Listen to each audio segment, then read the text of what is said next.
د ثنا یوسف چې کوم د چترال سره تعلق ساتو په اسلام آباد کې مړه شوله په 24 غنټو کې دنه دغه مجرم ونیول شولو او گرفتار شو.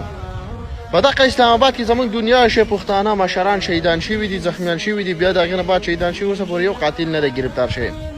په دې لاند وخت کې ګیلمن په تیرو وختونو کې تاسو دې معلومه وي چې طاهر داول صاحب چې کوم د اسلام آباد نه چوت شو بیا په افغانستان کې لاش میلاو شو، په هغه داسې حال کې چې په هغه وجود ټول میخونه والی شي. دا بله ویډیو به تاسو ته ښکار چې زمونږ علما چې څومره دي ټول شهیدان شوي دي، تر اوسه پورې د یو عالم قاتل لا نه دی گرفتار شوی.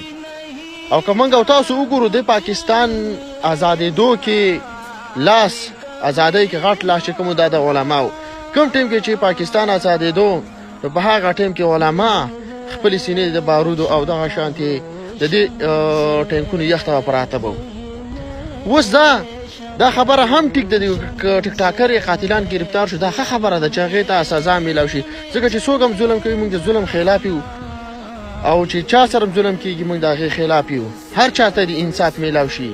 خو بیا په اخره کې ولې پښتون د دې وطن دپاره ډېرې سختې تېرې کړي، د هغه وینه ولې د بزو په شانتې تویېږي. ټول نه غټ وجوهات خو یو دا دي چې موږ پښتانه بې اتفاقه یو، موږ په کور په کلي بې اتفاقه یو، او کم کور کلي کې چې بې اتفاقي هغه هېڅکله د دښمن نه ګټه نشي کولی. زموږ خو یوه غټه مسله غټه بدبختي ده پښتنو، زموږ خو یوه خپله د کور دا ده. او دویمه خبر دا ده چې مثلا ته کور کې هر څنګه وي خو بیا مشر له انصاف پکار وي، مثلا ته عدالت له انصاف پکار دی چې بیا د پښتنو د انصاف ورکړي. تاسو د خپل نظر شیر کړئ.